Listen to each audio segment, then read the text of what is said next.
अभी तक आपने देखा ड्रीमलैंड एडवेंचर में। फिर वो सबरीना का हाथ पकड़ लेता है और बोलता है, क्या तुम मुझे एक मौका दोगी? अगर तुम मेरे साथ रहोगी तो मैं तुम्हें कभी भी तकलीफ पहुंचने नहीं दूंगा। सबरीना अपना हाथ छुड़ा लेती है और बोलती है, मुझे माफ करना लेकिन मुझे वॉशरूम जाना है। डू बोलता है, ठीक है। फिर वो अपने मन में बोलता है, सही में ये लड़की दूर भाग रही मुझसे। दूसरी तरफ सबरीना बाथरूम में सोचती है, ऐसा नहीं है कि मैं दूर से नफरत करती हूँ, कि ये बहुत ही ज्यादा मुश्किल है कि मैं अचानक से हावर्ड को भुला दूं। फिर कुछ देर के बाद बाहर आ जाती है और बोलती है, ओ तुम यहीं पर हो। डू बोलता है, ये लो रुमाल। फिर वो अपने मन में बोलता है, मुझे लगा कि ये बाथरूम का बहाना बना के यहाँ से निकल जाएगी। ठीक है चलो चलते हैं, मैं तुम्हें घर छोड़ देता हूँ। सबरीना बोलती है, ठीक है चलो चलते हैं। डू अपने मन में बोलता है, अगला मैं इसके ड्रिंक में अल्कोहल मिला दूंगा जिससे ये नशा में रहेगी और मैं अपना काम खत्म कर लूंगा। दूसरी तरफ हावर्ड अपने मन में बोलता है, सबरीना प्लीज ये इनविटेशन को एक्सेप्ट कर लो। और वो सबरीना को इनविटेशन भेज देता है। फिर वो सामने देखती है, उसे एक इनविटेशन आता है। तभी डू बोलता है, ये रहा मेरा गाड़ी। फिर वो देखते है कि सबरीना वहाँ पर बेहोश हो गई होती है और ये देखकर वो बहुत ही ज्यादा शॉक्ड हो जाता है। सबरीना वो इन्विटेशन को एक्सेप्ट कर लेती है जिस कारण वो गेम में पहुंच जाती है। हावर्ड उसे गले लगा के बोलता है, सबरीना मैं तुम्हें बहुत ही ज्यादा मिस किया। सबरीना बोलती है, तुम कर क्या रहे हो, मुझे छुओ मत, मैं अभी भी तुम्हें माफ नहीं की हूँ। लेकिन हावर्ड उसे जोर से पकड़ लेता है और उस कारण सबरीना के नाखून से उसका गाल कट जाता है। सबरीना बोलती है, क्या तुम्हें दर्द हो रहा है? हावर्ड बोलता है, हाँ। सबरीना बोलती है, मुझे माफ करने इसके लिए। क्या तुम अभी भी उन दोनों को मिस कर रहे हो? हावर्ड बोलता है, मेरा यंग के साथ कोई संबंध नहीं है अब और मैं सनी को अपना बहन मानता हूँ। सबरीना बोलती है, बस करो, तुम ये सिपाकर तीनों के साथ रिलेशनशिप में रहना चाहते हो ना? हावर्ड बोलता है, मुझे माफ करना, मैं पहले बोल नहीं पाया लेकिन मैं तुम्हें ही पसंद करता हूँ। सबरीना अपने मन में बोलती है, क्या मैं इस पर भरोसा करूं? ये मुझे कभी चीट नहीं ना करेगा। दूसरी तरफ डू जल्दी से हॉस्पिटल ले जाता है सबरीना को। जब उसे पता चलता है कि उसे कुछ नहीं हुआ होता है, वो उसे अपने रूम में ले आता है और वो अपने प्लान को अंजाम देने लगता है और अपने मन में बोलता है, मैंने एक बार इसके साथ कर लिया तो मुझे बिजनेस के बारे में सोचना नहीं होगा और मैं इसका पति बन जाऊंगा। तभी उसी समय कोई दरवाजा नॉक करता है। डू अपने मन में बोलता है, सही में अभी कौन आ गया? फिर वो बाहर जाकर बोलता है, कौन है वहाँ पर? तभी एक लड़की बोलती है, क्या मैं तुम्हें याद हूँ? डू अपने मन में बोलता है, मैं ये लड़की को पहले पटाया था बड़ा इन्वेस्टमेंट करने के लिए। वो लड़की बोलती है, जब मैं सुनी कि तुम ये होटल में हो मैं यहाँ पर दौड़ कर आ गई, क्या तुम मुझे अंदर आने नहीं दोगे? डू बोलता है, ये रूम बहुत ही गंदा है, मैं साफ करके आता हूँ। वो लड़की बोलती है, मैं बहुत ही ज्यादा थक गई हूँ, मुझे आराम करना है। डू बोलता है, हे इतना जिद मत करो, तुम अच्छी लड़की हो ना, जाकर होटल में इंतजार करो, मैं वहीं पर आ रहा हूँ। वो लड़की बोलती है, ठीक है। फिर वो जाते हुए बोलती है, क्या तुम रूम में कुछ छिपा रहे हो क्या मुझसे? डू बोलता है, मैं ये कैसे कर सकता हूँ, मैं तो तुमसे ही प्यार करता हूँ सिर्फ। दूसरी तरफ हावर्ड बोलता है, सबरीना मैं गलत था, मुझे माफ कर दो इस बार। सबरीना बोलती है, ठीक है मैं इस बार विश्वास करती हूँ, अगर तुम दोबारा किए तो मैं तुमसे ब्रेकअप कर लूंगी। हावर्ड बोलता है, इस बारे में सोचो मत, हम लोग ब्रेकअप नहीं करेंगे। सबरीना बोलती है, ब्रेकअप कर लो। हावर्ड बोलता है, नहीं मैं नहीं करूंगा। सबरीना बोलती है, मुझे जाने दो यहाँ से, मेरा बॉडी अभी बाहर में ही होगा। हावर्ड बोलता है, क्या वहाँ पर तुम्हारा कोई देखभाल करने के लिए नहीं है क्या? फिर सबरीना डू के बारे में बता देती है। हावर्ड बोलता है, ये लड़का मुझे बहुत ही खराब लग रहा है। हे देखो सबरीना, अगर वो तुम्हारे साथ कुछ भी किया, पहले उसके फेस में स्प्रे करना और फिर उसके मुंह में एक जोर से पंच मारना और वो इससे बेहोश हो जाएगा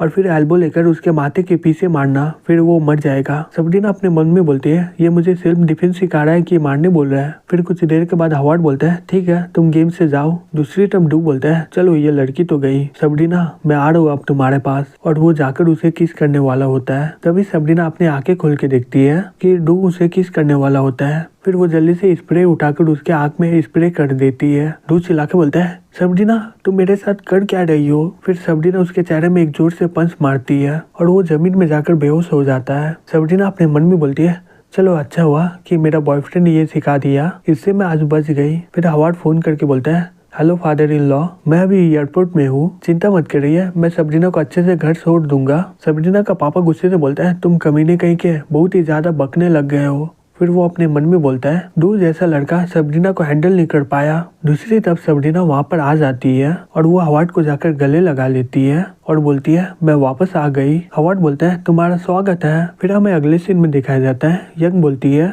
मैं सुनी हूँ कि तुम दोनों का पैचअप हो गया है। हावर्ड बोलता है, सही में तुम्हें इस बारे में बहुत ही जल्दी पता चल गया है। यंग बोलती है, तो तुम मेरे और सनी से ब्रेकअप करोगे ना? तुम मेरे से ब्रेकअप कर लिए हो तो तुम मुझे देखने क्यों आए हो यहाँ पर? हावर्ड ये सुनकर बहुत ही ज्यादा शॉक्ड हो जाता है और कुछ बोलता नहीं है। तभी यंग हंसते हुए बोलती है, मैं तो मजाक कर रही थी, बताओ मुझे तुम यहाँ पर क्यों आए हो, मैं तुम्हारी कैसे मदद कर सकती हूँ। हॉवर्ड बोलता है, मुझे थोड़ा इन्वेस्टमेंट की जरूरत है। यंग बोलती है, इन्वेस्टमेंट क्या 100 मिलियन काफी रहेगा।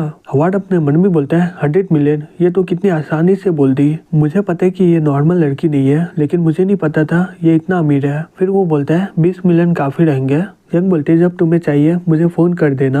हॉवर्ड बोलता है, क्या तुम नहीं पूछोगी मैं पैसे किस लिए मांग रहा हूँ। यंग बोलती है, तुम इतनी आसानी से बात कर रहे हो तो मुझे लगता है कि तुम अपने काम में कॉन्फिडेंट हो। हॉवर्ड बोलता है, ये है मेरा बिजनेस प्लान, तुम तो जानती हो मैं ये कहीं से सीखा था। स्टार्टिंग में मैं वॉइस इनपुट मेथड रखूंगा। तभी सेक्रेटरी बोलती है, मार्केट में बहुत सारे इनपुट मेथड है और सबका टेक्नोलॉजी बहुत ही ज्यादा मॉडर्न है और बहुत ही अच्छा काम भी कर रहा है। ये सीक्रेट में कंपटीशन बहुत ही ज्यादा तगड़ा है और तुम्हें क्यों लग रहा है कि तुम्हारा प्रोडक्शन उसको कम्पीट कर पाएगा। हॉवर्ड बोलता है, जब मेरा प्रोडक्ट एकदम कंप्लीट हो जाएगा तो मैं पैसे करके अपना प्रमोशन करवा दूंगा और मैं आराम से ये मार्केट में कब्जा कर लूंगा। सेक्रेटरी अपने मन में बोलती है, इतना आसान है। ये बहुत ही ज्यादा कॉन्फिडेंट है अपने प्रोडक्ट को लेकर। यंग बोलती है, मैं पहले 20 मिलियन का इन्वेस्ट करूंगी, फिर उसके बाद 100 मिलियन का। सेक्रेटरी हॉवर्ड को बोलती है, तो तुम्हारा क्या प्लान है आगे का प्रॉफिट को लेकर। हॉवर्ड बोलता है, पहला स्टेप है ये इनपुट मेथड को पॉपुलर करना, लेकिन मेरा कोई प्लान नहीं है इसे प्रॉफिट करना। जब ये इनपुट मेथड फेमस हो जाएगा तो मैं अपना सेकंड प्रोडक्ट को लॉन्च कर दूंगा और वो है ऑनलाइन ट्रांसलेशन। और इसके अंदर चाइना का सिर्फ लैंग्वेज नहीं होगा, इसके अलावा सभी लैंग्वेज होगा, वो भी सारे लैंग्वेज एक में। सेक्रेटरी बोलती है, ये प्रोडक्ट सुनने में बहुत ही बेहतरीन लग रहा है। हॉवर्ड बोलता है, ये ट्रांसलेशन कंप्लीट होने में 10 दिन लगेंगे, फिर आप एक बार ट्राई कर लीजिएगा। और पहला प्रोडक्ट मैं अपने फोन में इंस्टॉल कर लिया हूँ, तुम देख सकती हो। फिर वो ये देखकर शॉक्ड हो जाती है और अपने मन में बोलती है, ये तो सही में बहुत ही अच्छा सॉफ्टवेयर है। फिर वो बोलती है, सही में ये प्रोडक्ट बहुत ही बढ़िया है, क्या ये आपने खुद ही बनाया है। हॉवर्ड बोलता है, हाँ। सेक्रेटरी बोलती है, आप कौन से कॉलेज से ग्रेजुएट हुए हो। हॉवर्ड बोलता है, वोकेशनल टेक्निकल कॉलेज, मैं ये अपने से पढ़ा हूँ। सेक्रेटरी शॉक्ड होकर बोलती है, क्या अपने से। हॉवर्ड अपने मन में बोलता है, सही में यंग मेरी बहुत ही मदद की है, मुझे सही में समझ नहीं आ रहा है कि मैं इसका शुक्रिया अदा कैसे करूं। तभी यंग उसके पास जाके बोलती है, मैं तुम्हें एक छोटा सा सलाह देती हूँ, तुम्हारे पास सिर्फ कॉलेज का डिग्री है ना, अगर तुम अचानक से साइंटिफिक और टेक्नोलॉजी के बारे में बात करोगे, वो भी अभी स्टार्टिंग में, तो बहुत ही मुसीबत हो जाएगा तुम्हारे लिए। अच्छा रहेगा कि तुम किसी को आगे करके बुलवाओ। हॉवर्ड बोलता है, हाँ तुम सही बोल रही हो, मैं इसके लिए एक प्रोफेशनल खोज रहा हूँ। फिर कुछ दिनों के बाद हॉवर्ड एक नया कंपनी को स्टार्ट किया और वो कुछ लोगों को रिक्रूट किया। जब वो लोगों को पता चला कि ये इनपुट मैं बनाया हूँ तो वो लोग बहुत ही ज्यादा शॉक्ड हो गए थे। तो मिलते हैं एक और न्यू एपिसोड को लेकर।